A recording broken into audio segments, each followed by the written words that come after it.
ಸಮಾಧಿ ಒಳಗೆ ಅಂತ ಜನರು ಮೈಯಾಗ ಬರ್ತಾರ? ಸಾಧ್ಯ ಐತಿ ಬರೋದು? ಸಾಧ್ಯನೇ ಇಲ್ಲ. ಮತ್ತೆ ಯಾರು ಬರಕ್ ಕುಂತಿದಾರ? ಖಬೀಸ್ ನಾಪಾಕ್ ಜಿನ್ ಬರಕ್ ಕುಂತಿದೆ. ಖಬೀಸ್ ನಾಪಾಕ್ ಜಿನ್ ಹೋಗ್ರಿ ದರ್ಗಾನಲ್ಲಿ ಹೊಡಿತಾರ ಮೈಯಾಗ ದೇವ್ರ ಏನಾದ್ರೆ ಇದು ದೆವ್ವ ಬಂದಿದ್ರೆ, ಏನೇನ್ ಬೆಲ್ಟ್ ತಗೊಂಡು ಹೊಡಿತಾರ ಮೈಯಾಗ ದೆವ್ವ ಬಂದಿದ್ರೆ. ಈ ಖಬೀಸ್ ನಾಪಾಕ್ ಜಿನ್ ದೆವ್ವ ಇದ್ದಾನೆ ಮೈಯಾಗ ಬರಾಕ. ಮತ್ತೆ ಏನ್ ತಗೊಂಡು ಹೊಡಿಬೇಕು ಇಂತ ಜನರಿಗೆ? ಏನ್ ತಗೊಂಡ್ಬೇಕು? ದೂರ ಮಾಡ್ಬೇಕು. ಜಿಗಡಾಡ ಕುಂತಿದಾರ, ಎಕ್ದಮ್ ಚಿರಾಳ ಕುಂತಿದಾರ. ತಾಯಿ ತಂದೆ ಖುಷಿ ಪಡ್ಕೊಳ ಕುಂತಿದಾರ. ನಮ್ಮ ಮಗ ನೋಡಿ ಎಷ್ಟು ಒಳ್ಳೆಯವಾದ ಕೆಲಸ ಮಾಡ್ತಾನ. ದರಿದ್ರ, ನಿನ್ನ ಮಗ ಒಳ್ಳೆಯವಾದ ಕೆಲಸ ಇಲ್ಲ, ಮೈಯಾಗ ಜಿನ್ ಬಂದೈತಿ, ಮೊದ್ಲಿಗೆ ದರ್ಗಾಗೆ ತಗೊಂಡು ಹೋಗು, ಬಿಡಿಸ್ಕೊಂಬ. ದರ್ಗಾ ಹೋಗಿ ಮೊದ್ಲಿಗೆ ಬಿಡಿಸ್ಕೊಂಬ. ದೇವ್ರು ಬಂದಿಲ್ಲ, ಜಿನ್ ಬಂದೈತಿ. ಜಿನ್ನು ಮೈಯಾಗ ಜಿನ್ ಬಂದೈತಿ. ಅದು ಯಾರ ಮೈಯಾಗ?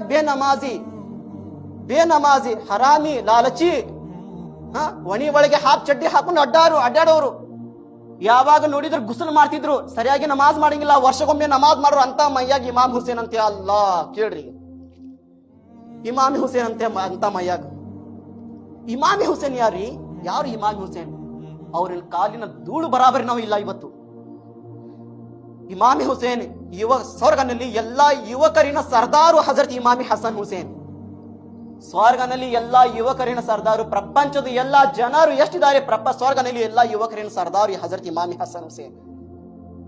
ಅಂತ ಯುವಕರಿನ ಸರ್ದಾರು ಇಂಥದ್ದು ನಾಪಾಕ ದೇಹ ಒಳಗೆ ಬರ್ತಾರ? ದೇಹನಲ್ಲಿ ಬರ್ತಾರ. ನಮ್ಮ ಹುಚ್ಚ ಜನರು, ದಡ್ಡರ್ ಜನರು ನಂಬ್ತಾರ. ಕಾಲಿನ ತಳಗ್ ಬೀಳ್ತಾರ. ಕಾಲ್ ತಳಗ್ ಬೀಳಬೇಡ್ರಿ, ಕಾಲ್ ತಗೊಂಡ್ ತಲೆ ಮೇಲೆ ಇಟ್ಕೋರಿ.